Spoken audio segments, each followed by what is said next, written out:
न ना तत्र भाति न चंद्र तारकम नेमा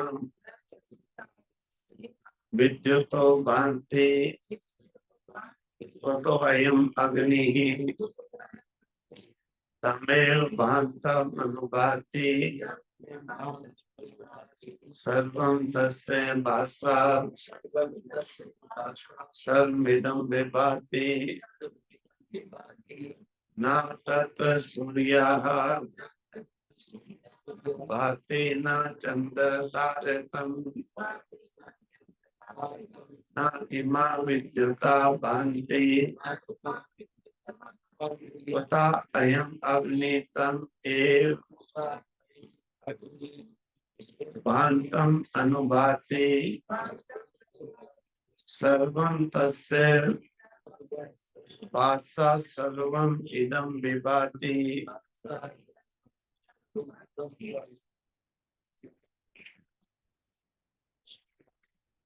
तो कहते हैं ना तत्र सूर्यो भाति, ना तो वहां पर सूर्य का प्रकाश प्रकाशित होता है, क्योंकि जितनी सूर्य की चमक है उससे हजारों सूर्य एक साथ उदय हों तो भी उसका प्रकाश उससे भी अधिक है, महान है। इसीलिए गीता में भी कहा है, अर्जुन ने अपना अनुभव विश्व रूप का वर्णन करते हुए भगवान से कहा कि हजारों सूर्य एक साथ उदय हों उससे भी अधिक प्रकाश मैं इस विश्व लोक का देख रहा हूं। इसलिए प्रमाणिक है कि उस ब्रह्म का, परमात्मा का जो प्रकाश है वो सूर्य के प्रकाश से हजारों गुना अधिक है। इसलिए सूर्य का प्रकाश उसको प्रकाशित नहीं कर सकता, अर्थात सूर्य उसकी मर्यादा में, उसके शासन में प्रकाश करता है। अर्थात उपनिषद के मंत्रों में, वेद मंत्रों में भी कहा गया है कि सूर्य उसके शासन में तपता है, समुद्र उसके शासन में बहता है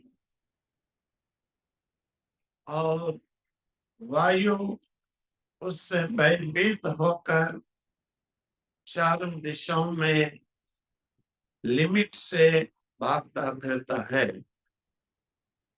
अगर सूर्य आदि का कोई इन पर शासन करने वाला नहीं होता तो ये सूर्य आदि अपनी मनमर्जी से तपने लगे, थोड़ा सा और तप जाए, नीचे आ जाए तो सारी सृष्टि का ही विनाश कर डालेंगे। वायु अगर एक लिमिट में नहीं चले, अब लिमिटेड हो जाए तो यत्र तत्र सारे ही संसार को ये अतल पतल कर देगा। इसीलिए समुद्र भी अपनी मर्यादा में नहीं बहे तो अपनी उन तेजोमय लहरों के साथ सारी पृथ्वी को अपने में निगल लेगा। इसीलिए ये कहा, ये समुद्र भी उसके शासन में अपनी मर्यादा में रहता है, सूर्य उसके शासन में मर्यादा में तपता है, वायु उसके भय से भयभीत होकर लिमिट में चारों दिशाओं में भागता फिरता है।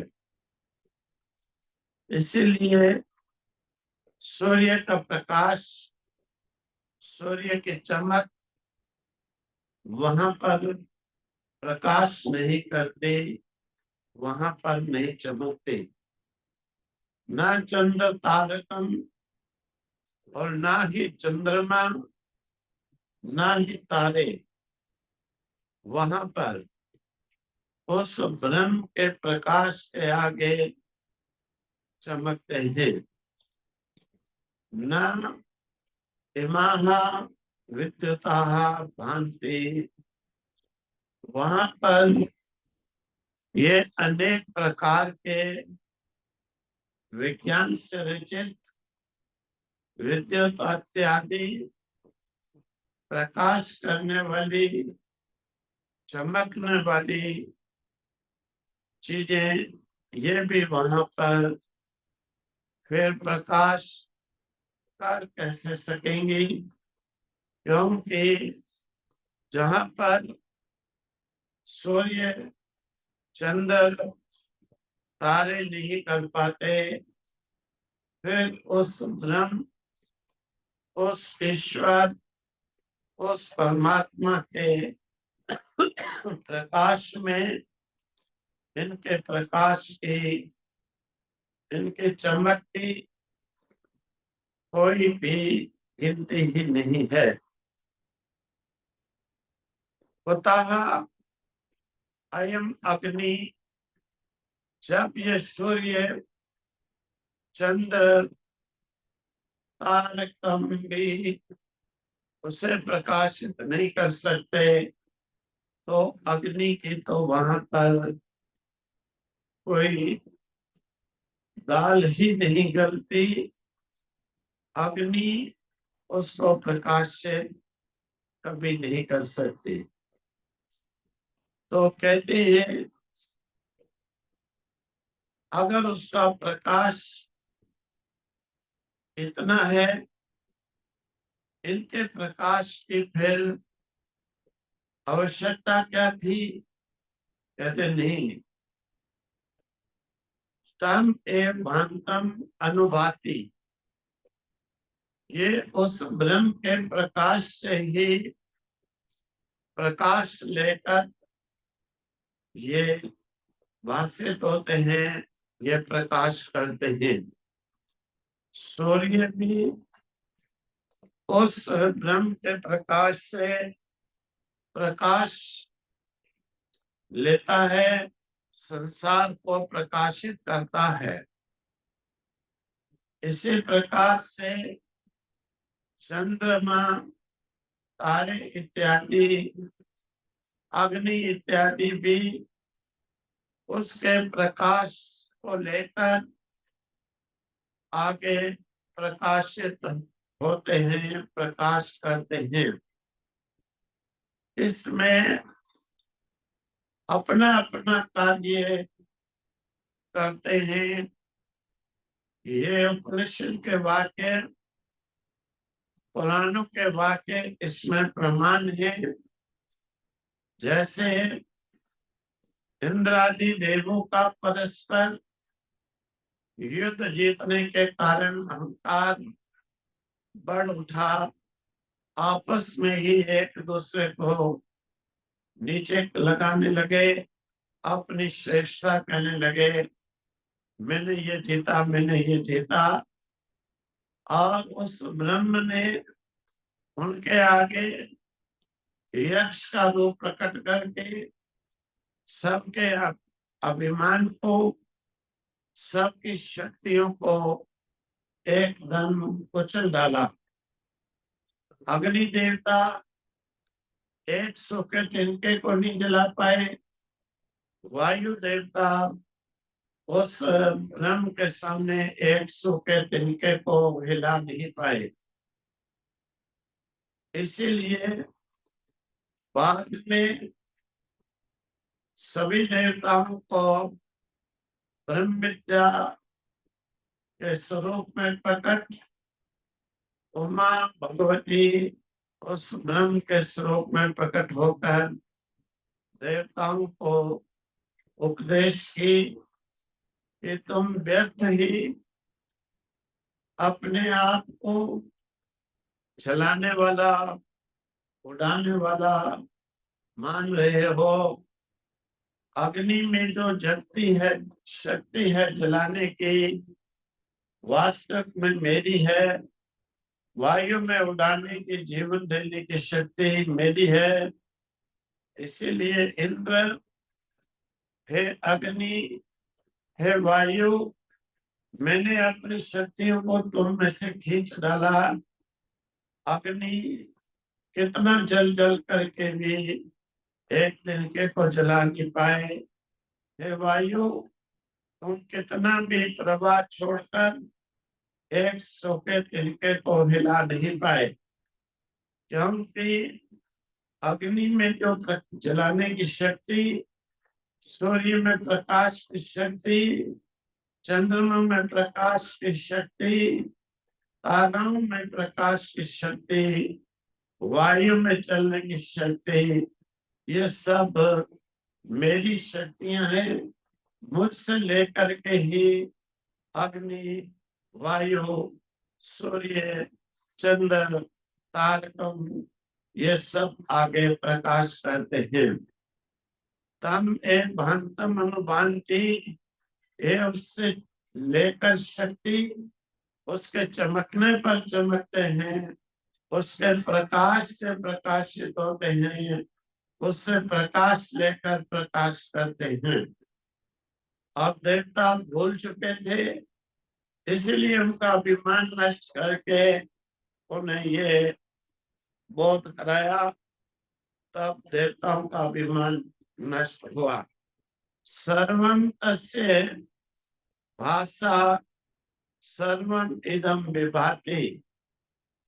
सर्वं इदं भाषा, ये जो भी भाषित हो रहा है, जो भी प्रकाश लेकर चमक रहा है, जो भी यहाँ पर कार्य कर रहा है संसार में, वो उस शक्ति लेकर, उससे प्रकाश लेकर, यानी उस ब्रह्म से शक्ति लेकर, उस ब्रह्म से ही प्रकाश लेकर कार्य कर रहा है।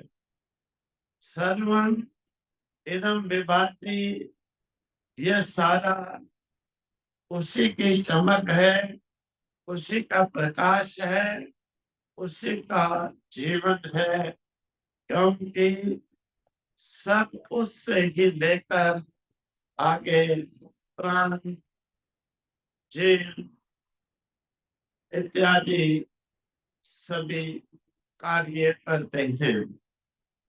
उपनिषदकार का यहाँ पर कहने का अभिप्राय इस मंत्र में यह है कि देखो, हमें जो भास रहा है कि हम जी रहे हैं, हम काम कर रहे हैं, वास्तविक में ये हमारा इसमें कोई भी शक्ति नहीं।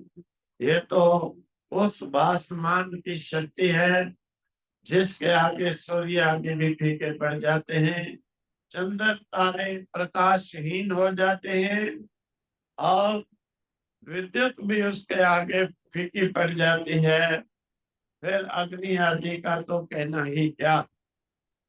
ये केवल अभिमान, अज्ञान के कारण मैं सब कर रहे, वास्तविक में सब उसकी आवाज से ही भाषित हो रहे हैं। सूर्य, चंद्र, तारे, विद्युत अग्नि उसके प्रकाश से प्रकाशित होते हैं, उसके प्रकाश को लेकर प्रकाश देते हैं और उसी के प्रकाश से प्रकाशित होने के कारण ये अपेक्षित है, ये डिपेंड है, ये निर्भर है उस पर। अगर वो अपनी शक्ति खींच ले, सूर्य, चंद्र, तारे, अग्नि प्रणाम। और वो ब्रह्म स्वयं प्रकाश, उसे किसी की अपेक्षा नहीं है।